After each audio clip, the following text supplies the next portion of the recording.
Okay. Yeah. And then start webinar? Mike can do it. So you just Okay. gotta just go, just shut off your video. Yeah. There we go.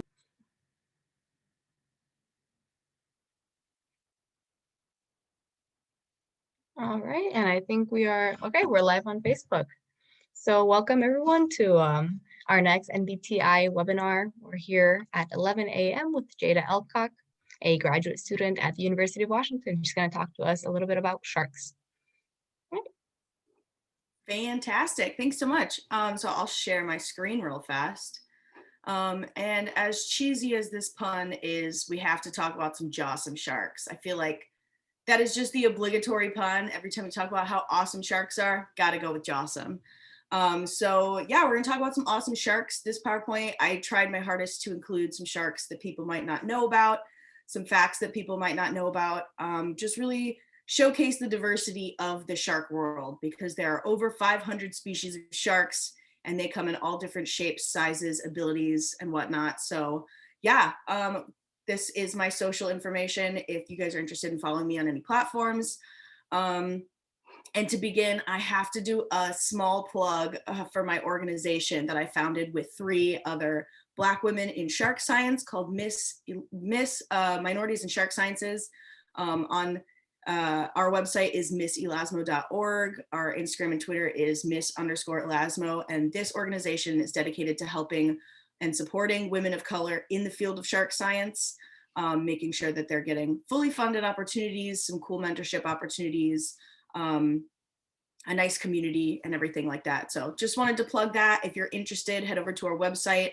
If you don't identify as a woman of color, you can still become a friend of Miss and help support our members. So yeah, that's my organization. And again, head over to our website if you're interested in taking a look at it, but let's get into some really cool sharks. So like I said, there's a huge variety of sharks, but we can start with, the broader kind of group of chondrichthyans. The class Chondrichthyes is cartilaginous fishes. You've got sharks, skates, and rays. Elasmobranchs, or subclass Elasmobranchii, is the sharks and the skates and the rays, as I said. I had to include this meme that I made here over on the side because they evolved from animals that had bone, and then they just decided to completely get rid of it and go with an all cartilage skeleton, which I think is super interesting. Obviously it works well for them, just a super weird way to go about it in my opinion. But like I said, there are over 500 species of sharks alone, and they differ by shape, size, habitat, abilities, social behaviors, mode of feeding, and mode of reproduction. And I'm going to talk about each one of these little topics to showcase how wild and weird and super different all these different sharks are. So to start, we're going to go with shape. Of course, you have to mention the hammerhead. They are so weird. There's, I think, 10 or 11 different species of hammerheads, just like this hat that I've got on here. They're one of my favorites. They're super crazy cool. They've got this weird head called a cephalofoil that we're not exactly sure how that happened. It may have been a bad mutation that happened and they're trying to get rid of, or it may have evolved over time because it was super beneficial. We're not 100% sure. But there's evidence that the shape of their head is helping their sense of smell, maybe having something to do with increasing their visual acuity. Not 100% sure. There's still some cool studies going on with that. So looking into what exactly the benefits may be of that weird shaped head. And then the Mako looks like a torpedo, and that is because they are the fastest shark in the ocean, the short fin Mako specifically. They can go so incredibly fast. I want to say around 45 miles per hour. They are super cool, and that streamlined body shape, that torpedo shape, is going to help them be as fast as they can be. Then you have the Gong shark, this one that's kind of hiding on a reef down there. They look super weird, kind of like a carpet, honestly, to me. And they blend in with their surroundings really well because they're ambush hunters, and they just lie in wait for something to come by them, and then they just open their mouth, create this vacuum, and suck in that prey item. And I think it is the wildest thing. You should definitely Google videos of a Gong shark eating.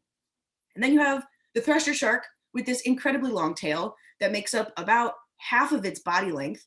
And this is my favorite shark because it doesn't use its mouth to hunt like most sharks do. It uses its tail as like a whip. So it swims as fast as it can towards a bait ball just filled with a whole bunch of different fish. And then it stops on a dime and whips its tail, stunning and killing anything in that area. And then it can just go through and collect whatever's not moving. And I think that that is one of the wildest modes of feeding that I've ever seen. And that's why this is my favorite shark. Heading into size, I'm sure you've all heard of the whale shark. It is the largest fish on the planet. They can grow to over 40 feet long, but the average is about 35 feet. And then the second largest is the basking shark. They can grow a little bit smaller, max a little over 33 feet, but average are about 26. But it's so hard for me to imagine how big that actually is. Like to pull out a tape measure and measure how big that would be, and then imagine seeing that in the ocean, that's crazy to me. And then we have the dwarf lantern shark and the pocket shark are kind of rivaling each other for the smallest. I don't currently have a picture of the pocket shark. That's my bad. But average about 6 inches long, and the dwarf lantern shark only gets to be max like 8 inches long. It will fit in the palm of your hand. They're so incredibly small. And both of those species are actually bioluminescent, which I think is really cool. Now getting into habitat, I feel like a lot of people, when you think shark, you think of like the tropics or, you know, around Florida, subtropics, things like that. But they live in all of these different these places. So first we have an Arctic shark, which is crazy to think about. In these freezing cold waters, you have the Greenland shark, lives up in the Arctic. You can find seals, reindeer antlers in their stomachs. They are incredibly slow organisms, and they are believed to be the oldest living vertebrate species on the planet, getting to be, I think the oldest was estimated to be between 300 and 500 years old. That's insane to me. It's super cool. So I love the Greenland shark. They live in the Arctic, and I just think that that's so weird for a shark. And then we've got, as you'd expect, like a tropical warmer water shark near the equator. You got the tiger shark with those beautiful stripes. And then going into the pelagic ocean, this open ocean, you have the Oceanic Whitetip. It's a little bit harder to find food out there because it just doesn't seem like there's much out there. But I think these guys are really cool. They look like airplanes, which I imagine helps a lot with swimming and with lift. And then you have reef species that live, you know, closer to a coastal environment, living on coral reefs and things like that. Blacktip reef shark is a good example of that. They've got tons of food because reefs have tons of biodiversity and lots of different prey items for this animal to eat. So he's pretty set. Then you have deep sea animals like the cookie cutter shark. Goblin sharks also live down there. They live in really deep waters, and a lot of the times they come up during the night with during this like diel migration with a lot of other deep sea organisms. Cookie cutter shark is another really small one, but yeah, they live in the deep sea, and I think that that's super cool. Animals in the deep sea look like aliens, and there's so many different reasons why, and I just think that the deep sea is really awesome. So if you're interested in the deep sea, you should do some Googling. So with all of the different species of sharks that we have, we are bound to see a ton of different abilities spread across this incredible taxa. First, we have glow-in-the-dark sharks, which sounds like a movie, and it's not. It's real life. So like I said, the lantern shark is bioluminescent. It emits this bluish light. And then you have the swell shark, which is fluorescent, which is a little bit different. There's a different process involved with emitting that light. Typically that light is green. We cannot see it with our own eyes, but the swell shark can see if another swell shark is fluorescing. And with the right technology, we're able to see it. And just the fact that sharks can glow in the dark is one of the coolest things ever. Then you have body temperature regulation. Most people don't think of, you know, fish being endothermic or being able to control their body temperatures, but there is a group of sharks that can do that. Those are the lamnid sharks, and the salmon shark does it better than any other shark. They live out in like Alaska chasing, you know, salmon and squid and things like that. And you need to be fast to chase fast prey. So it's so, have you ever like been really, really cold? You come inside after it's snowing and you try to move your hands and it's so slow. You can't move your hands very fast. Well, that's what these guys would experience, but they've come up with a solution. They can heat up their body temperature to, I think 60 degrees Fahrenheit above the surrounding water temperature. That is one of the craziest things ever. But it keeps their muscles working well. It keeps their brain working well so that, you know, they can be at peak physical activity in this super cold water. And that's just incredible. Salmon Shark, shout out to you. You're awesome. Then we have breaching sharks that jump out of the water. There are so many sharks that do this. Even the 30-foot long Basking Shark can do this. I'm sure we've all seen on Shark Week the great white shark doing this. But I think my favorite that a lot of people don't know about is the spinner shark. If you've ever heard of a spinner dolphin, they jump out of the water, they spin, and then they hit the water again. These guys do the same thing. Nobody seems to know about them. And I learned about them relatively recently too. But yes, they breach, they jump, they spin, and then they hit back in the water again. And I think that this is one of the most fun ways I've seen a shark breach. We also have bugle pumping. A lot of people think that, you know, there's this kind of myth that if a shark stops swimming, it can't breathe and it dies. That's true for some sharks, but not all sharks. So for example, the zebra shark can do this thing called bugle pumping, where it basically forcibly pulls water into its mouth and over its gills while sitting completely still so that it can still breathe. It allows this animal to rest. The Wobble Gong uses this, and that allows it to ambush hunt so it can stay in one place and wait for prey. So there's a lot of different reasons that a shark would be able to do this. And there are a bunch of different sharks that have this ability. And then I put walking in quotes because it's kind of not walking, but it kind of is walking. So the epaulet shark can survive out of water for around 3 hours. They get stuck in tide pools and need to find their way back to a bigger body of water that has more prey sources for it. So it walks. It takes its fins and just kind of waddles along to go find a bigger tide pool or a bigger body of water. And I highly, highly, highly recommend looking up a video of them walking. It is adorable, first of all, but it truly looks like the animal is actually walking. And I think that that's super cool. And just the fact that they can stay out of water for as long as they can is just incredible. And I've worked with these guys before. They're super, super cool. They're not very big. They're adorable sharks. You might see them at your local aquarium. Yeah, they're really awesome. So we have different social behaviors. A lot of sharks are solitary. So like the bull sharks are usually solitary, spend a lot of time by themselves, but sometimes they can hunt in pairs. Whereas the scalloped hammerhead is a great example of a shark that has social groups. And they gather for maybe mating purposes, potentially migration purposes, depending on the different species. And I think that the coolest thing is a group of sharks is called a shiver. There's so many goofy names for animals, like groups of different animals. And a shiver is probably my favorite. But a few other examples I think of social sharks would be different species of cat sharks. You tend to spend a lot of time in one place, all just kind of like resting on the bottom together. So a couple different modes of feeding. Gotta shout out the white shark. Obviously they're predatory. They're the largest predatory fish on the planet. They, you know, I'm sure we've all seen videos of them hunting seals and maybe scavenging off of a dead whale carcass and things like that. So there's your typical big predator. We also have filter feeders. The two largest sharks that I mentioned earlier, the whale shark and the basking shark, are filter feeders. The difference is, though, the whale shark is an active filter feeder, so it forcibly pulls water into its mouth to get any prey items that might be in that water, whereas the basking shark just opens its mouth and swims, hoping to get something in the process, which is called passive filter feeding. So there's a little bit of a difference between those two modes, but they're both filter feeders.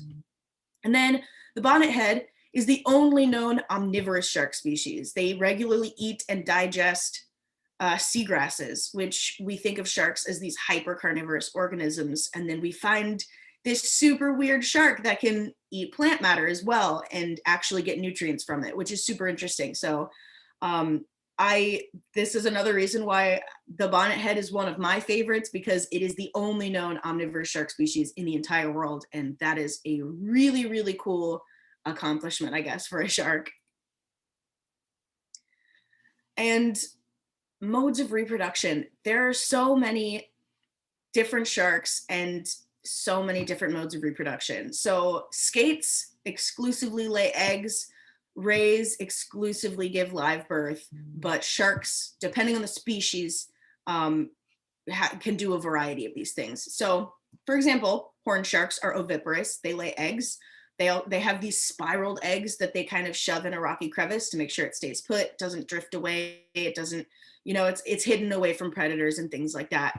Then you have Ovo Viviparous, which I believe has recently been renamed aplacental viviparity. So basically viviparous without a placenta.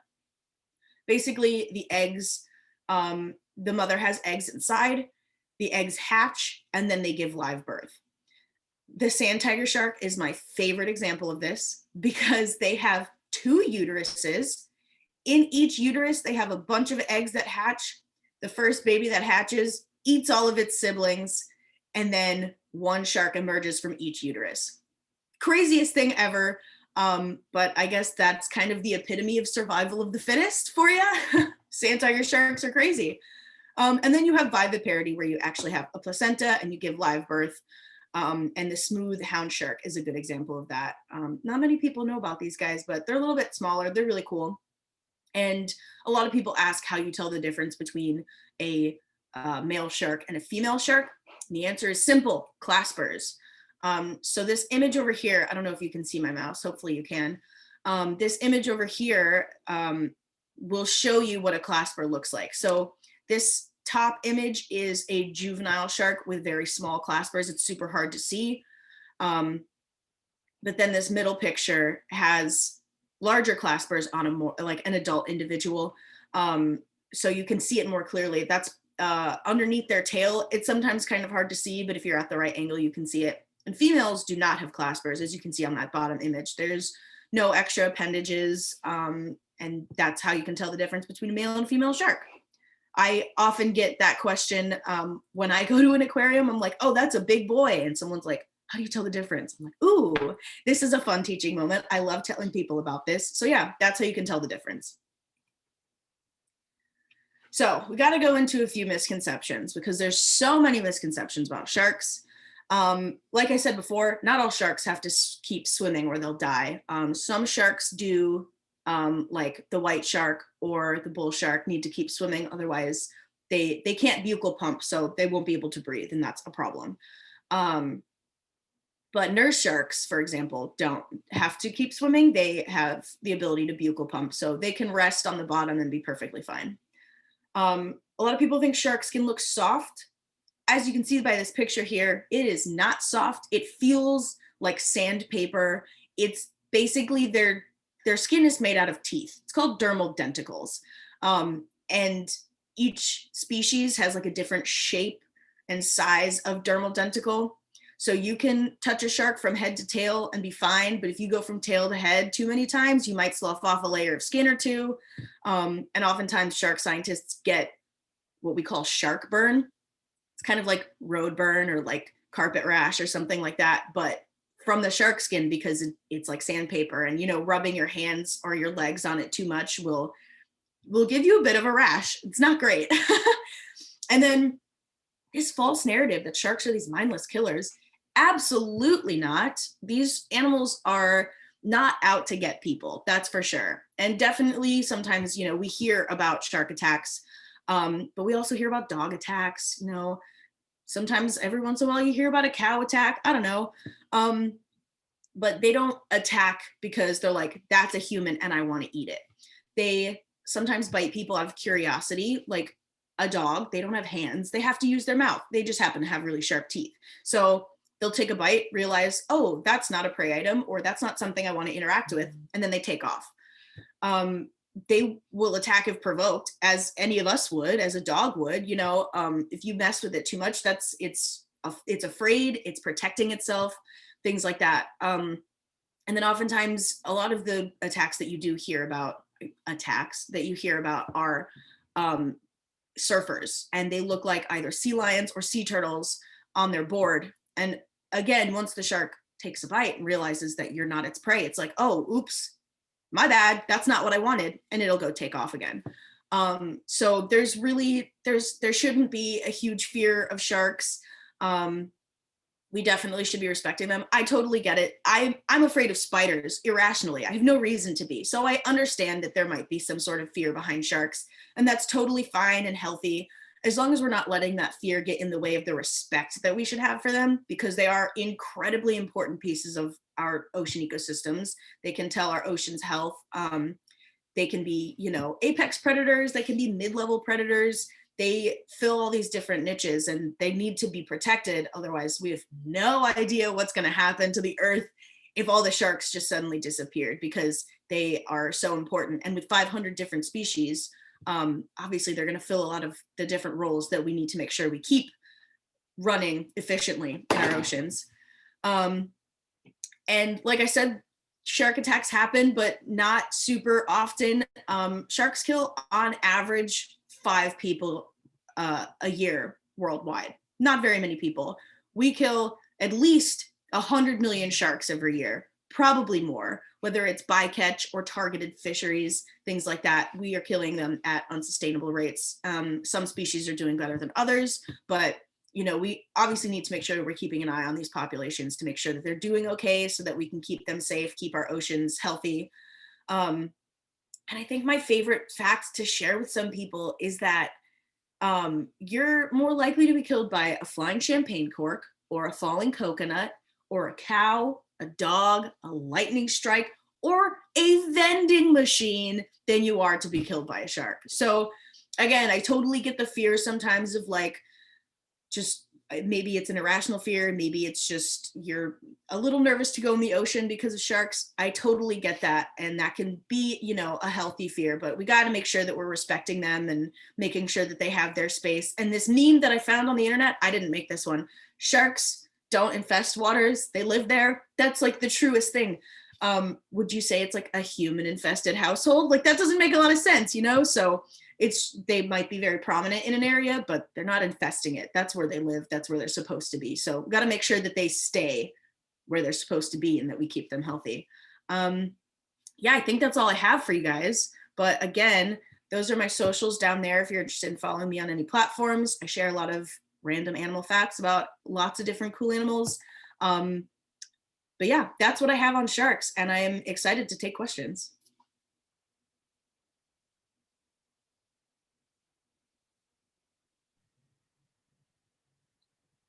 All right, folks, do we have any questions? I have a question. Sure. How do you tell the age of a shark? Ooh, that's a really good question. Honestly, I don't know. I'm sure it varies by species, because a lot of different sharks live to be different ages. I think for the Greenland shark, they did some sort of carbon dating or something from a tissue sample from their eye. It's crazy technology that I don't understand how that works. But yeah, there's a lot of different ways for different sharks, depending on how old it is, maybe where they live, the type of things that they eat. You can kind of tell how old it might be from stuff like that. Okay. Should I stop screen sharing? If you want, that's all either or. Okay, cool. Can you share a little bit about how you became interested in the sharks and, living in the desert? Yeah, definitely. So I did grow up in landlocked states. I lived in Arizona till I was 10, and then I lived in the middle of the desert in Arizona until September. So I watched a lot of nature documentaries as a kid, and my brothers and I would always go outside and search for lizards and snakes and spiders and scorpions and things like that. And I couldn't just freely explore the ocean too. And I got very, very curious about it. So I started watching a lot of documentaries, reading books and stuff like that. And then I used to be afraid of sharks. And then I realized that they're totally misunderstood and misrepresented. And there's way more fear around them than I think is necessary. And so I was like, wow, these guys are super important to our ecosystems. I feel like maybe people should, try to help them out in the eyes of the public and also in terms of science. So I just became more interested in sharks, and then I decided to study movement ecology of sharks, and like their habitat use, seeing, you know, their diving behavior, where are they going, why are they in certain areas, how are they using the resources in certain areas and things like that. So that's the kind of stuff that I'm working on now. But that's it. It was definitely a weird process to get involved because of living in the desert.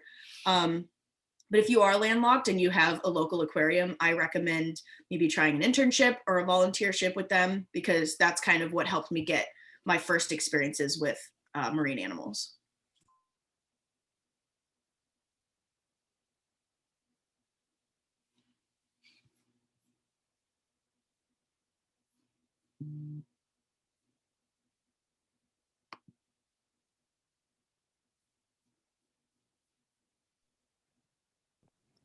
Can you talk a little bit more about your Minorities in Shark Sciences program and what motivated you to start that, and why do you think it's so important?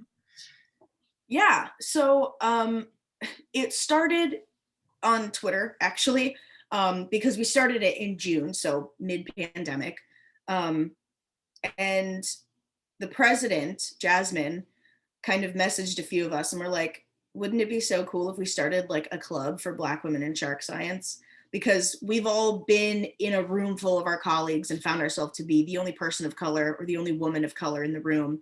And it can feel kind of isolating sometimes. And so she was like, what if we made a club? Haha, that'd be great.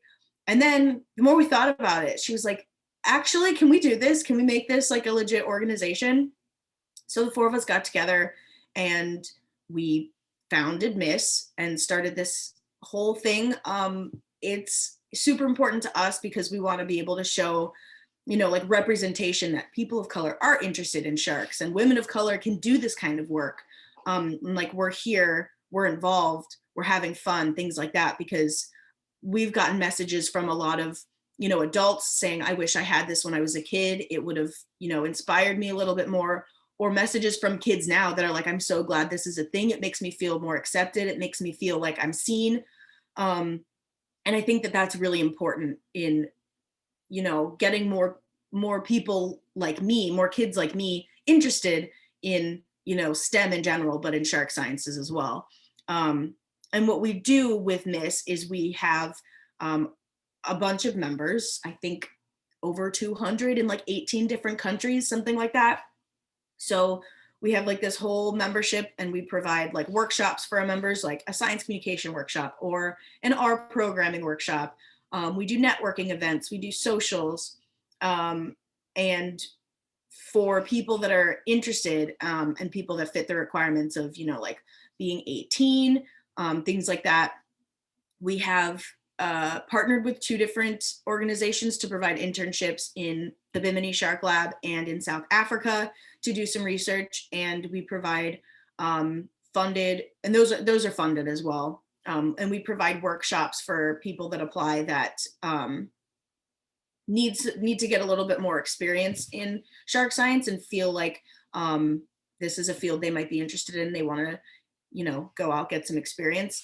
So in the first weekend in March, or no, the last weekend in March and the first weekend in April, we are going out to Florida, Miami Field School, and going out on a boat for 3 days to go shark tagging and, you know, having some lessons in, you know, like shark anatomy, shark biology, and just having conversations about what kind of tips we can give to, you know, help them apply for grad schools and get into grad schools, what questions to ask, like professional development stuff and things like that. And as I mentioned before, we have Friends of Miss. Our members are all people that identify as women of color. People that do not identify as women of color can be a friend of Miss, you know, to help us out with our mission, helping out our members, maybe providing some expertise, maybe, you know, helping out with some questions that they might have, how to navigate academia, how to go about, you know, tagging a shark, things like that, you know, just giving general advice and a little bit of mentorship to our members. So that's what Miss is all about. And we're excited to see what kind of stuff comes in 2021. That sounds absolutely awesome. Great organization. Yeah, thank you. We have some questions in the Q&A. I have a question from Donna Mata. Best books to read about shark study. Ooh, okay. Okay. Actually, I have one right here somewhere. It's a good beginner shark book. Aha, the Shark Handbook. This is a fantastic book, just I guess to get started with like general shark knowledge. It's got different groups of sharks, and we'll talk about different individuals, a little bit about conservation. It's got some really cool pictures. And it has like a species list in the back as well, so that you can learn Latin names and common names and all kinds of stuff like that. So this will give you some really good information on sharks. I bought this when I was like 20, so you're never too old to get this, like a book like this. This is by Dr. Greg Scommel, by the way. So this is one of my favorite books. I'm not sure about like specific like studies, I guess, books with like studies on sharks. But this is a good book to study up on sharks. Very cool. All right, we have another question. Smallest shark. Smallest shark is, I think it's kind of a rivalry between the dwarf lantern shark and the pocket shark. They are average like 6 inches long. They're real small. Small dudes.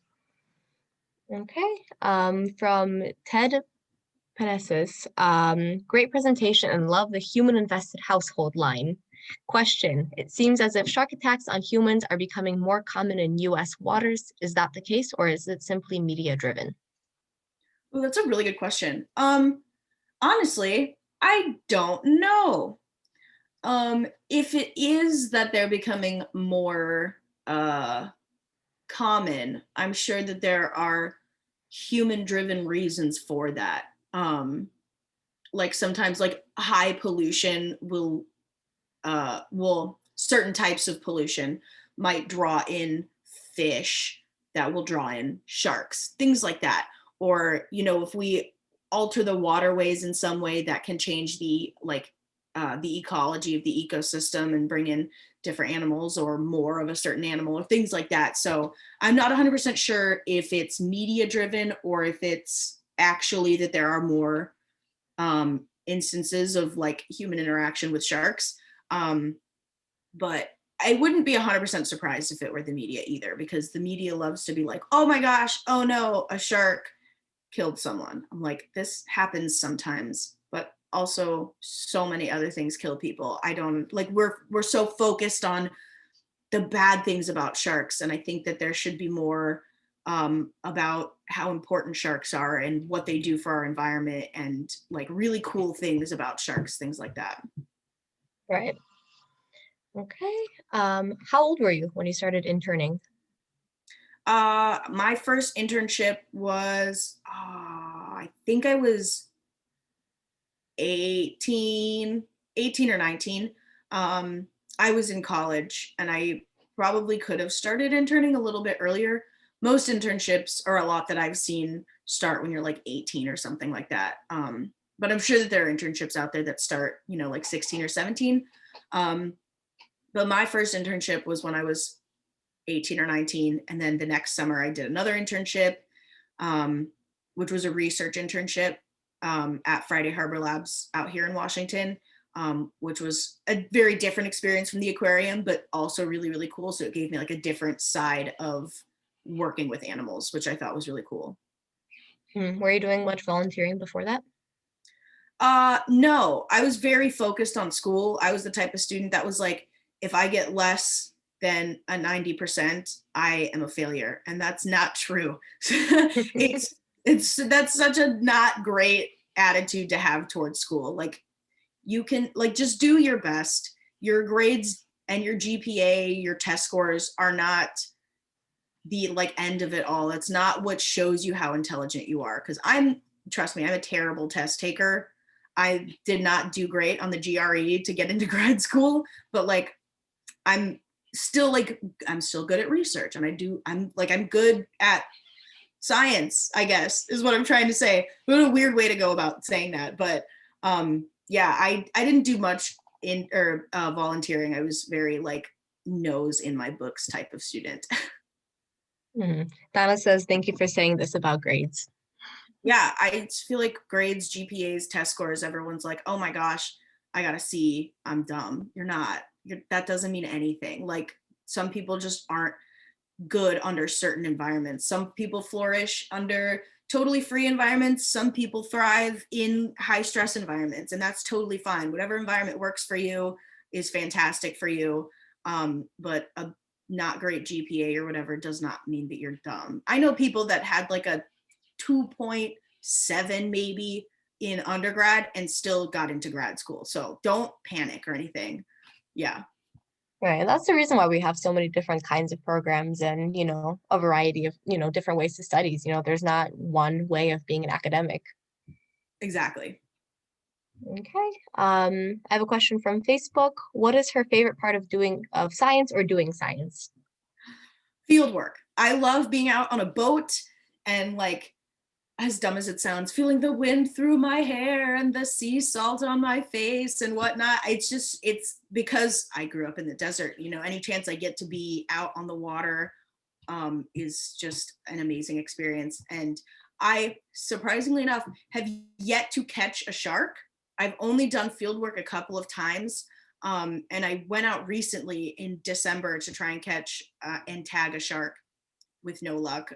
We assumed that they weren't going to be in the area. There's like a kind of migration pattern where they leave the area that we went to during the winter time, but we figured we'd give it a shot anyway. I haven't caught one yet, but I'm very excited for the day that I do, and I will be posting pictures on Twitter. So if you're Look forward to following that. me, you'll see when it happens. All right. I think I have one more question here. Do many major coastal colleges have shark programs? That's a good question. I feel like a lot of them probably do, or you can work your way into focusing in sharks and elasmobranchs and things like that. I would have loved to go to a coastal college in undergrad, and I didn't have that opportunity because it was really expensive. And that was totally fine. I went to school on a mountain surrounded by desert, and I'm still here. So if you are at an undergrad university that's not on a coast, that doesn't have a lot of like marine bio or shark specific classes, don't panic. I took one marine biology class and the rest were just like general animal related classes. So if you find yourself at a coastal college, I'm sure that you can find a way to like work sharks into your work or your coursework and things like that. So yeah, that's what I would assume. I don't know a ton about coastal colleges because, like I said, it was way too expensive for me to go to in undergrad. But I would assume that a lot of them have, shark related stuff. Yeah, and then this is my question. I know you your undergrad was in biology. Were you always planning on going into, fisheries biology, sharks? I knew from as long as I could like think about the future that I was going to work with animals in some capacity. And I didn't decide until high school that I was going to focus on sharks. But since high school, yeah, I've had like no plan B. I'm just like, I'm going to do sharks and no one's going to stop me. I'm too stubborn to let anyone else get in my way. So yeah.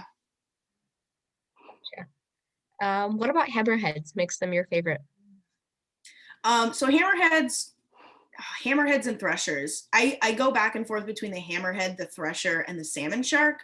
Or I mean the bonnethead, the thresher, and the salmon shark. But one of the other Miss founders loves hammerheads as well, and she has studied them in the past, and she also studies sawfish. And her reasoning is, I just like things that look weird. So like you look at a hammerhead shark and you're like, what on God's green earth is happening? Why did Mother Nature make you the way that you are? And there's just so many questions that arise. And I feel like that's one reason why like a scientist has a favorite animal is like you have so many questions about this animal and you're like, what the heck is going on with this thing? Why are you the way that you are?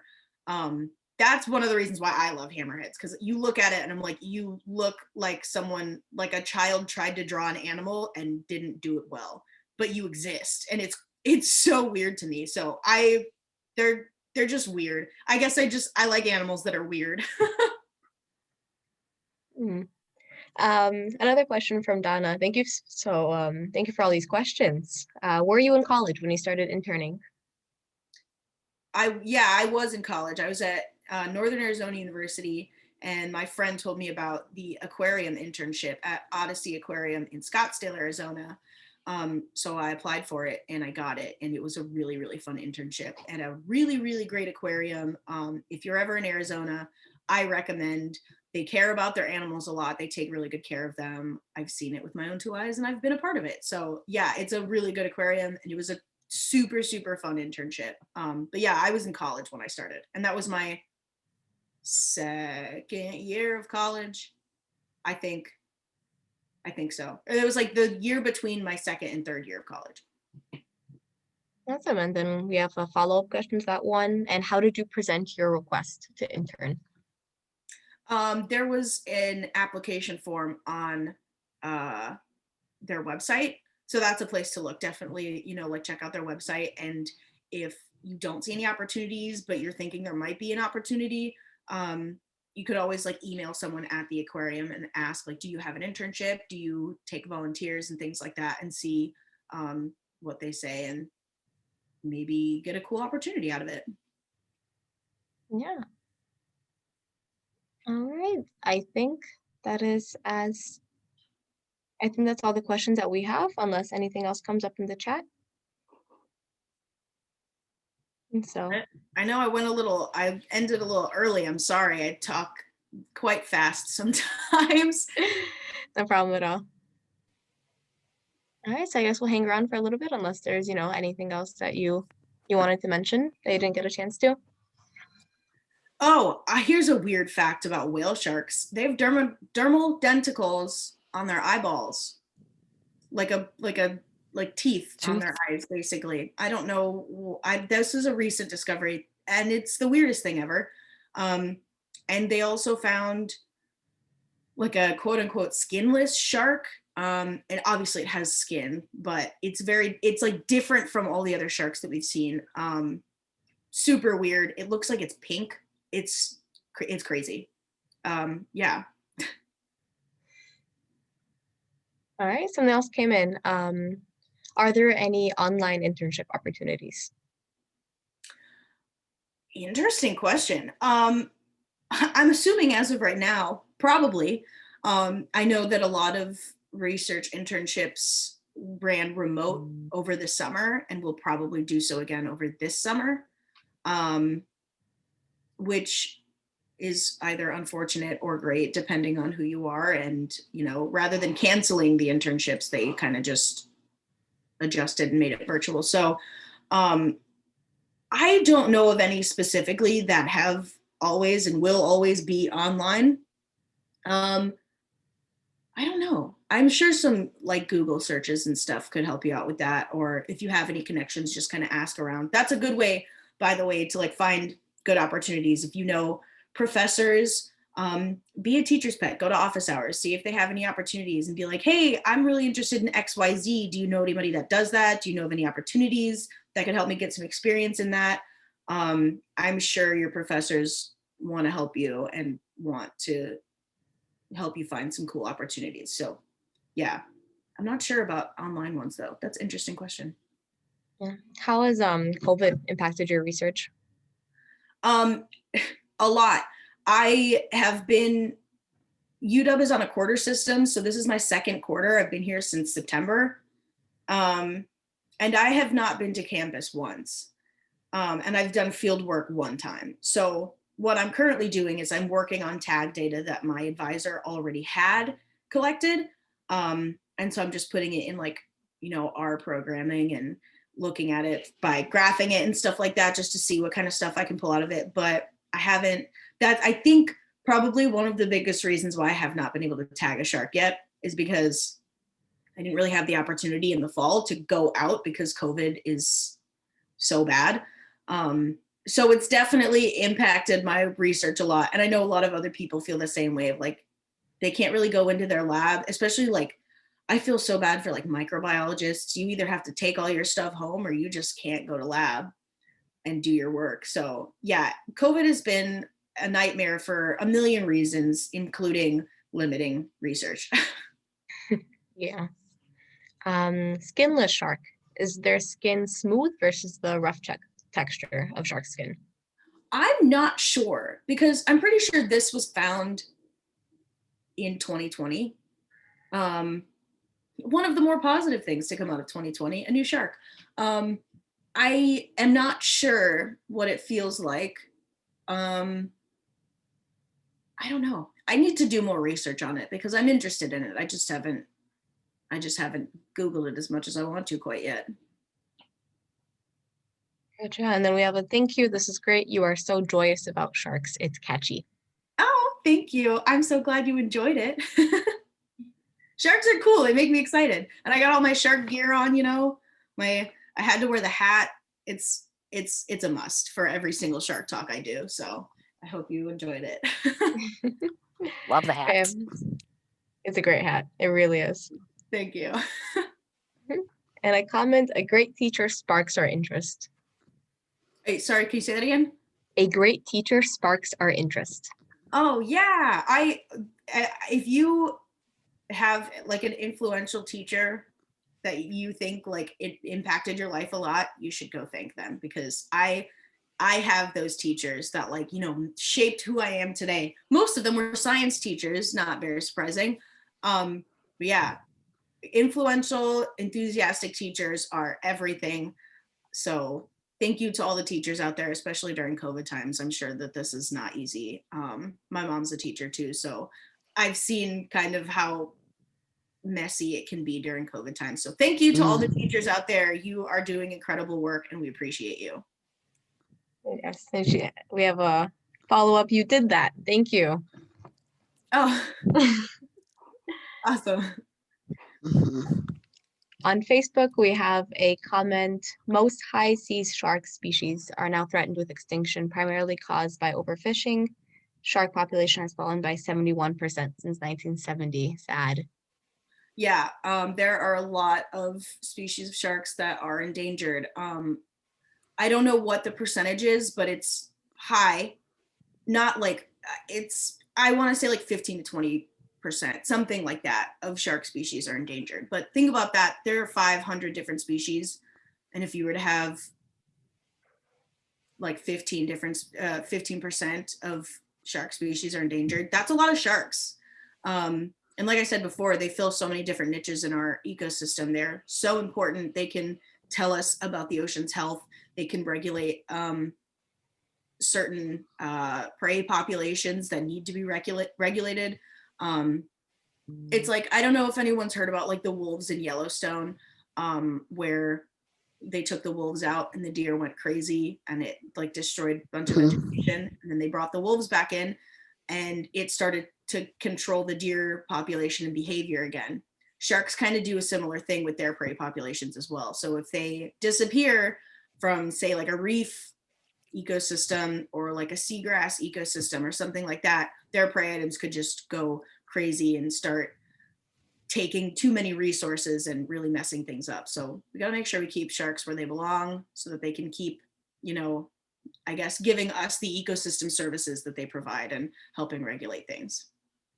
All right. Do you know of any specific shark species that have gone extinct recently? It's a good question. I don't. There are a lot of sharks and rays included that are critically endangered. Like the small-toothed sawfish is critically endangered.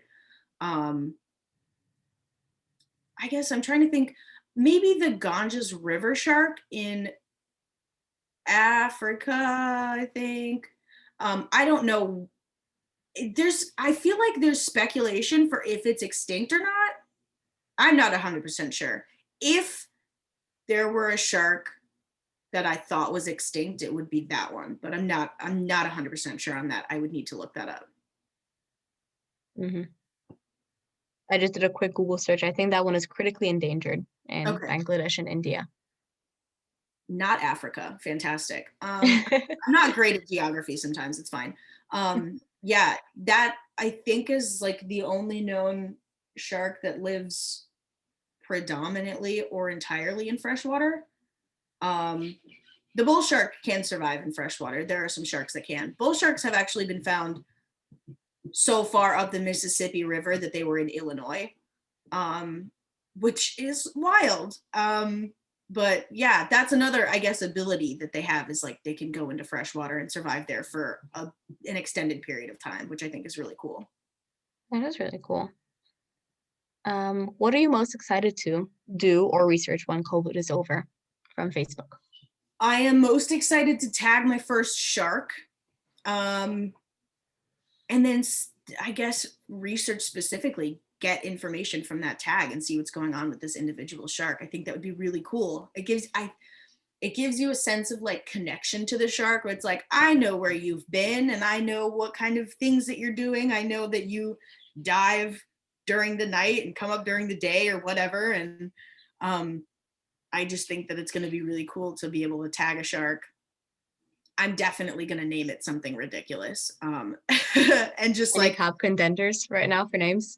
I have no idea. I really like Avatar: The Last Airbender. So I'm like, I would love to name a shark like Momo or Appa or like something like that. And just Really cute. yeah, and be like, oh, I'm working on Momo data. And I'm just like coding with this specific shark's data.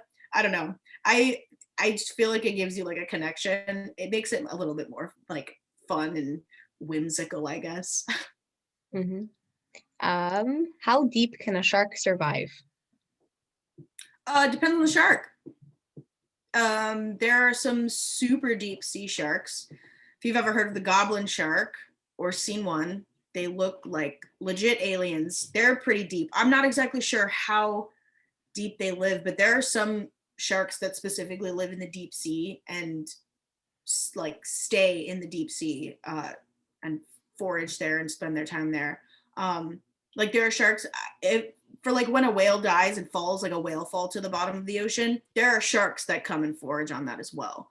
I don't know how deep. Very deep. Very deep.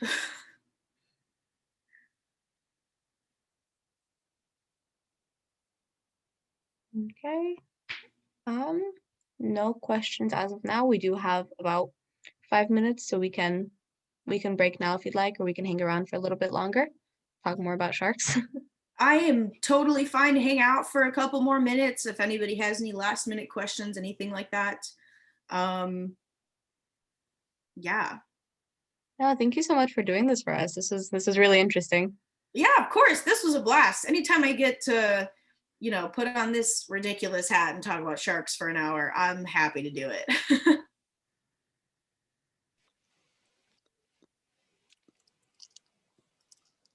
Are you living on campus right now, or are you off campus? Currently off campus. Uh-huh.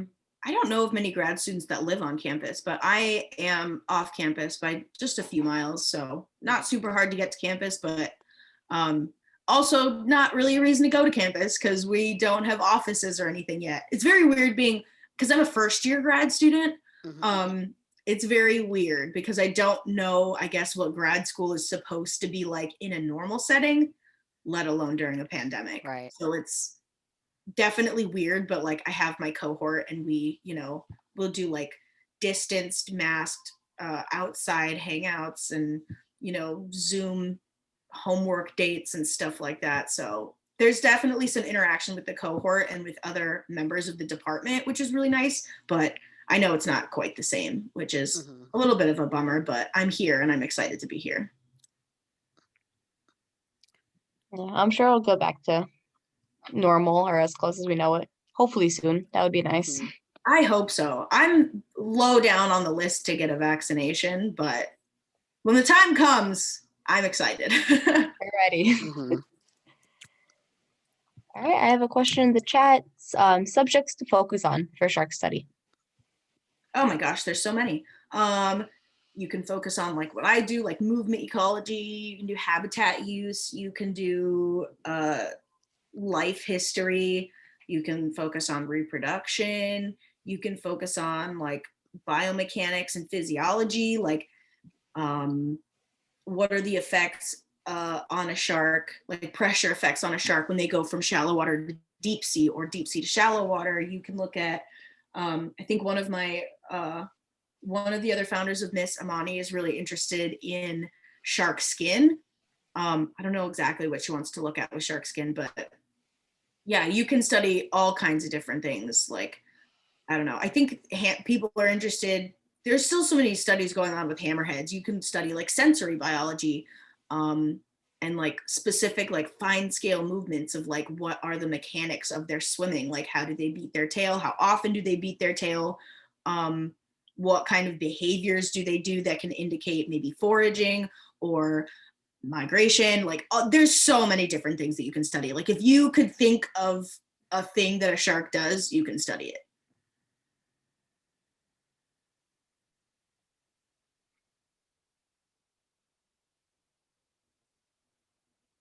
Okay. Nice. I think we'll hang around for a little bit, but again, this has been really great. Super interesting. Thank you Yeah. so much. Of course. Yeah. I had a great time. You know, I'm again, sorry, like sped through my PowerPoint so fast, but I just get so excited to talk about sharks. I'm just like, wow, look at all these cool things. Rapid Well, Super fire. interesting. I think we loved your enthusiasm. Thank you. I'm glad people had a lot of questions though. I love answering Yes. questions about sharks. It's also is really cool to get, people who are actively studying, their discipline, especially, when it's young people and graduate students. I think those are always really interesting presentations because, there's still that excitement. Yeah, I love seeing like, I guess people my age or like early career scientists getting really excited about their topic, and they just like go off on like this rant about how cool their study animal is, and I'm like, I will sit here and listen to you all day because you're so excited and this is very Yes. like, I love it. You'll listen to anything pretty much. If it's, if the person is excited, I'll sit there and, like, yes, this is great. I love it. Oh, I have no yeah. idea what you're talking about, but I love it. Yes, I'm like, this is a documentary for me. This is an educational show, basically. Just like keep talking. I will sit here. Let me get some popcorn. This is great. Well, we hope you'll join us for years to come. I hope so too. Yeah, that'd be awesome. Yes. Right.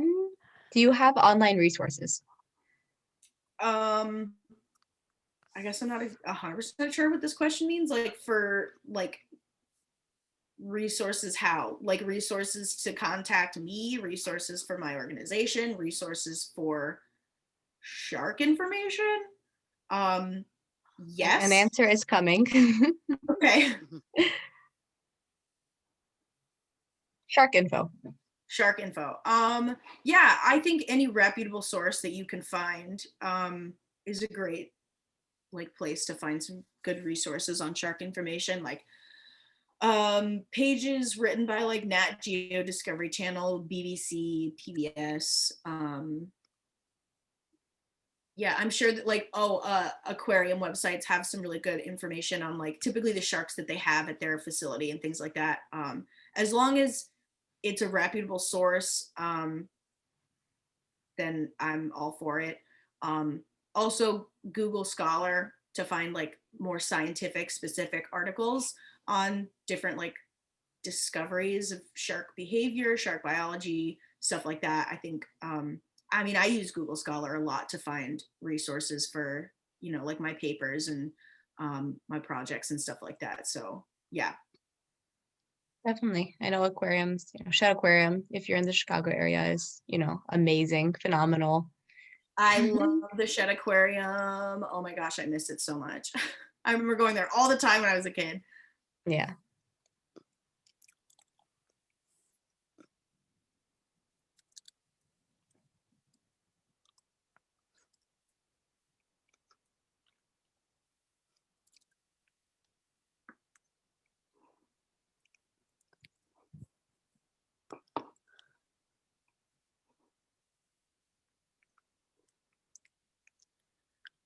Well, we thank you very much. It's been awesome. Yeah, thank you so much for having me, and to everyone that watched and decided to nerd out about sharks with me for an hour. This was great. We look forward to doing it again. Yes, definitely. Thank you. Have a good day. Well, Thanks, you as well. All right. Our next NBTI presentation is on amphibians. If anyone is interested in that, that should be on our YouTube channel. But I think we'll let Jaida go now and hopefully see her back next year. Awesome. Sounds great. All right, thank you so much. Yeah, Bye-bye. thank you. Bye, everyone.